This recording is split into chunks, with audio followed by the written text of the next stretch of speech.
राधे राधे दोस्तों। आज की कहानी है कर्मों का फल। नेहा दोपहर का खाना बनाने की तैयारी में जुटी हुई थी। तभी उसकी सास रसोई में आई और फ्रिज से ठंडा पानी निकालकर पीने लगी।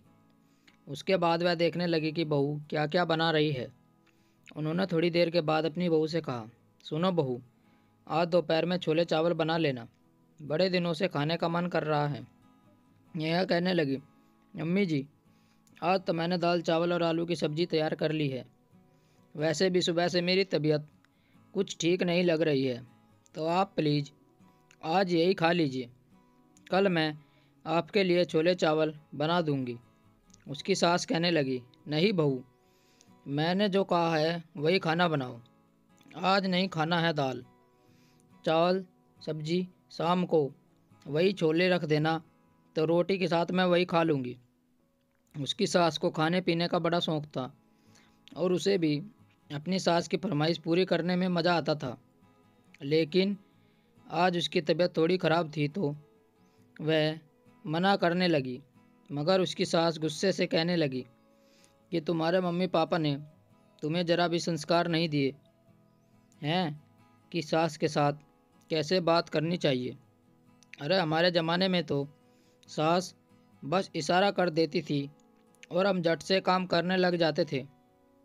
यहाँ तुम्हारी सास सामने से मुंह खोलकर कह रही है कि छोले चावल खाने हैं, तो तुम सुन ही नहीं रही हो।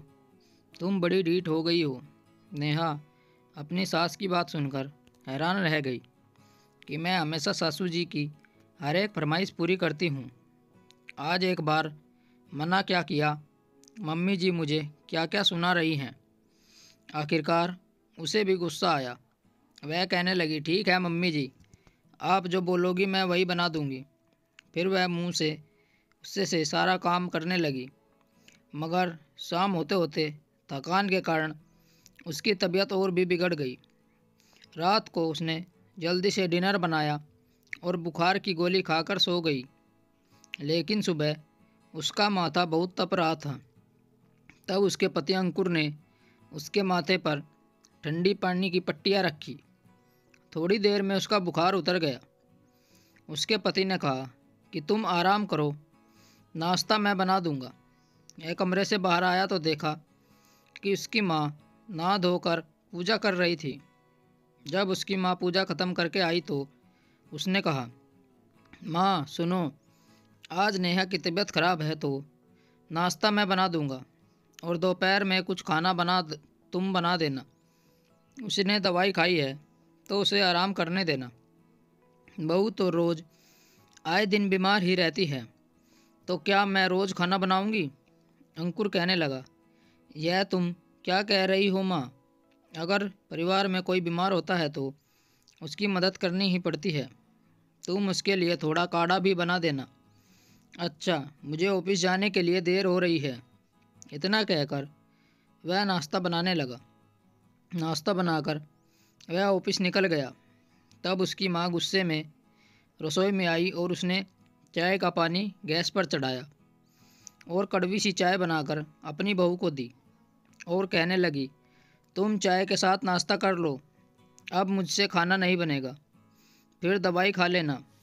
अगर दोपहर तक तबीयत ठीक हो जाए तो दोपहर का खाना बना लेना। नेहा अपनी सास की बातों से हैरान थी।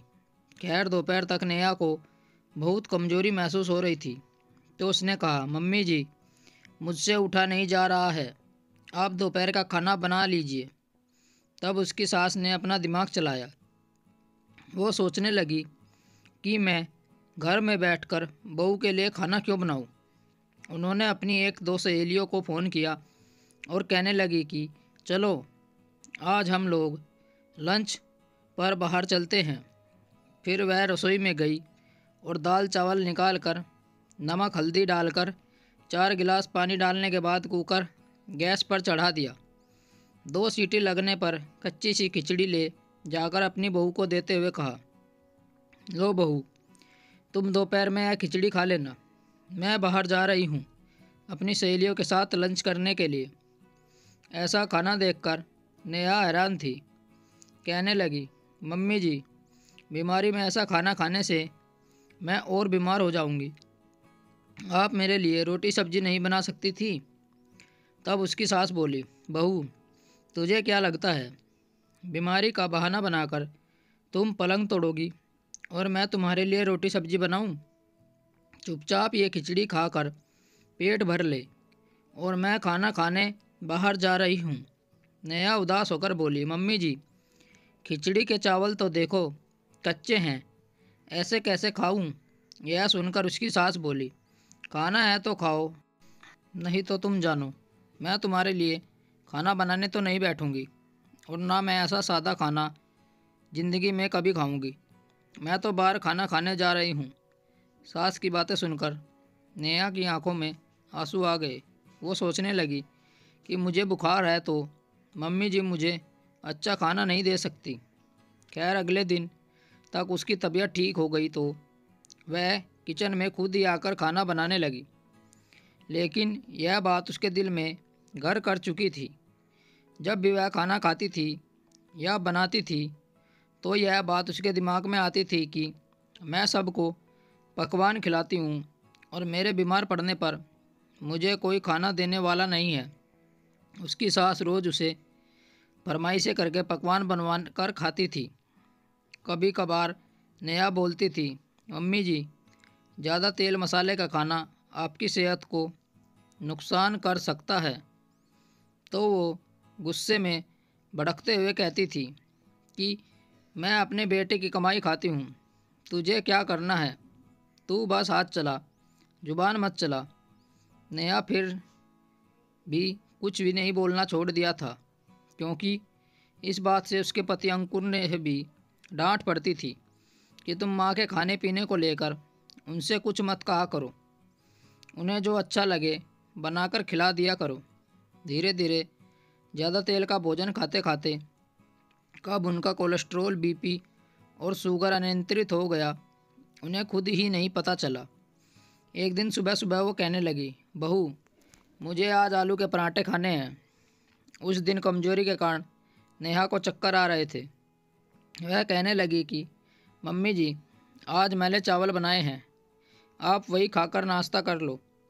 तभी उसकी सास गुस्से में कहने लगी कि यह मेरा भी घर है और तुम मुझे खाने से रोक नहीं सकती, तुझे आलू के पराठे बनाने होंगे। नेहा ने भी मन मारकर खड़ी हुई और रसोई में जाकर उसने आलू उबलने के लिए रख दिए। जब वह आलू का पराठा बनाकर सास के सामने लाई तो वह खुश होने लगी। बहू, जाओ मेरे लिए थोड़ा मक्खन ले आओ। एक एक करके उन्होंने 4 पराठे खा लिए थे। उन्हें पराठे खाते हुए बहुत मज़ा आ रहा था। खाना खाने के बाद उन्होंने एक लंबी डकार ली और अपने कमरे की ओर चली। तभी उनकी आंखों के सामने अंधेरा छा गया और औंधे मुंह फर्श पर गिर पड़ी। उन्हें गिरता देख नेहा घबरा गई और अंकुर को फ़ोन लगाया और पड़ोसियों की मदद से उन्हें अस्पताल ले गई। वहां पहुंचकर पता चला कि उन्हें हार्ट अटैक आया था। अब तो अंकुर बड़ा परेशान हो गया। नेहा की फुर्ती की वजह से आज उनकी जान बच गई। 5 दिन बाद उन्हें छुट्टी मिल गई। घर पहुंचकर बिस्तर पर ही रहना था और खाने में केवल खिचड़ी और दलिया ही खानी थी। अब सादा भोजन देखकर उनकी आंखों से आंसू बहने लगे, पर पेट में भूख लगने पर खाना पड़ता था। बहू के बीमारी के समय वह उसे कच्ची खिचड़ी खिलाकर खुद रेस्टोरेंट पर खाना खाने गई थी, लेकिन आज कर्म के चक्कर में वह ऐसी फंसी कि खुद की खिचड़ी दलिया खाने के लिए मजबूर हो गई और उसके साथ उनका उठना बैठना भी दुश्वार हो चुका था। बिस्तर पर पड़े पड़े वह अब उनके पास काफ़ी सारा वक्त था अपने किए हुए बुरे कर्मों को याद करने के लिए। उनके किए बुरे कर्म मानो उन्हें निगलने को तैयार हो जाते थे। उन्हें तो यह अंतरहीन सदा ना जाने कब तक भुगतनी थी। इसलिए कहते हैं कि जब तक इंसान में सामर्थ्य हो तब तक किसी के साथ गलत नहीं करना चाहिए, वरना उसकी पीड़ा उसे भी कभी ना कभी भोगनी पड़ती है। स्टोरी को लेकर आपकी क्या राय है, कमेंट करके हमें बताएं। ऐसी ही और बेहतरीन कहानियों के लिए हमारे चैनल को ज़रूर सब्सक्राइब करें कहानी सुनने के लिए आप लोगों का बहुत बहुत धन्यवाद। राम राम दोस्तों।